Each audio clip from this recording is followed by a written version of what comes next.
warahmatullahi wabarakatuh. Bersama saya lagi, Wiwit AB, di acara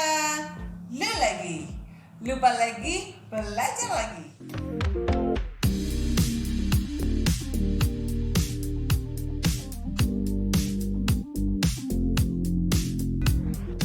Kali ini kita akan membahas terkait analisa proses bisnis ya. Di materi bisnis ini bagaimana kita mempelajari dari suatu bisnis proses.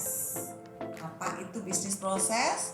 Di sana adalah suatu kumpulan yang merupakan bagian dari pekerjaan-pekerjaan yang saling terkait untuk menyelesaikan suatu masalah tertentu. Dan di sini merupakan suatu proses bisnis yang bisa dipecah menjadi beberapa proses yang masing-masing memiliki atribut sendiri.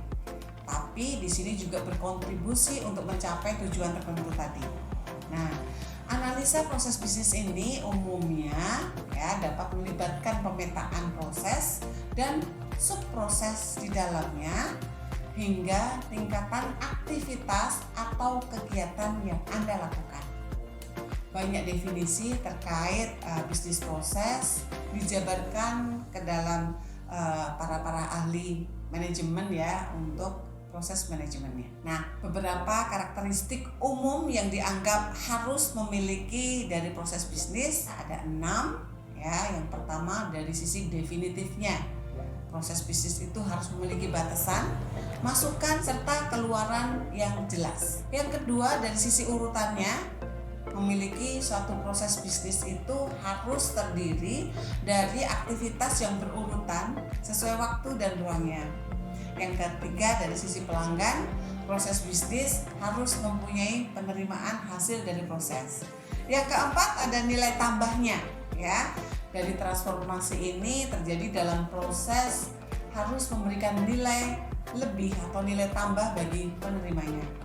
Dan yang kelima adalah keterkaitannya ya, bagaimana bisnis itu tidak dapat berdiri sendiri melainkan harus melalui suatu struktur organisasi. Dan yang keenam adalah fungsi silanya ya, pada umumnya walaupun tidak harus tapi bisa mencakup dari semua fungsi yang ada.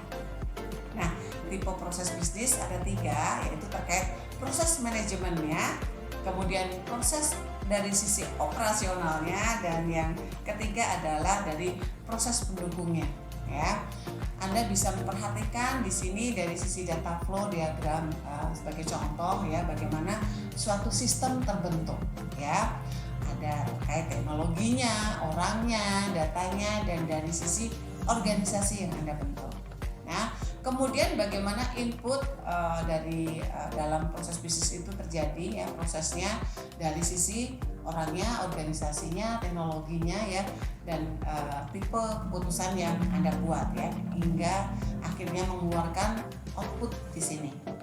Nah, kemudian kalau dari sisi perspektifnya bisa muncul perspektif yang berbeda sesuai dengan kebutuhan dari para konsumennya. Nah, kalau dari sisi Zachman Framework ini Anda bisa melihat bagaimana dari sisi perusahaan ya, dari sisi arsitekturnya, dari sisi datanya, kemudian dari fungsi-fungsi data yang diterimanya, kemudian dari jaringannya, dari orangnya, dari waktu pelaksanaannya, dari motivasinya untuk membuatnya, dan berdasarkan dari Zachman itu dari sisi scope-nya, dari enterprise-nya, dari modelnya, sistem modelnya. Anda bisa perhatikan di sini dari teknologinya, dari secara sikl, kemudian dari sisi detail dan fungsi dari enterprise itu sendiri ya. Anda juga bisa melihat dari sini formal requirement-nya ya. Kalau secara formal Anda bisa membedakan dari sisi individual ataupun dari sisi orientasi dari sisi grupnya ya. Ini sebagai contoh aja dari proses dari suatu bisnis.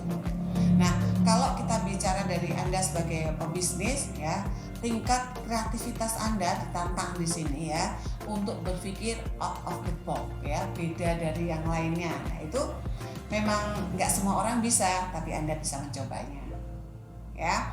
Nah, ini ada istilah the curve path ya, di sini jejaring ya istilahnya. Pada waktu mencapai suatu bisnis, setiap perusahaan masing-masing dari proses alur bisnis itu banyak jalan berliku untuk mencapai tujuannya gitu ya. Nah, sekarang kalau kita bicara dari sisi data, dari sisi seorang analis gitu, dari seorang sistem analis, bagaimana data itu memunculkan. Yang pertama, datanya, kemudian jadi dari data yang ditemukan perusahaan jadi informasi, jadi pengetahuan, hingga jadi suatu kebijakan dalam perusahaan ya. Seorang manajer, seorang pimpinan perusahaan bisa menggunakan Six Sigma untuk strategic toolnya ya. Banyak kelebihan di Six Sigma ya, nanti bisa dibahas di video tersendiri ya. Berikutnya, kalau untuk mendefinisikan dari suatu permasalahan ya, Anda bisa melihat di sini bagaimana Anda membuat suatu tujuan untuk bisnis Anda ya. Itu untuk mengurangi biayanya bagaimana, untuk mengurangi komplain dari customer bagaimana, hingga mengurangi berbagai risiko yang terjadi dalam bisnis Anda. Ya. Nah, di sini alur dari proses dari satu bisnis hingga mengidentifikasi dari variabel E, kemudian mengukur dari prosesnya, dan hingga memahami dari permasalahannya ya, dari sisi Y-nya ya, fungsi dari variabel E-nya. Ya. Nah, untuk materi analisa proses bisnis kita lanjutkan di part 2. Jangan sampai ketinggalan, kita jumpa di part 2.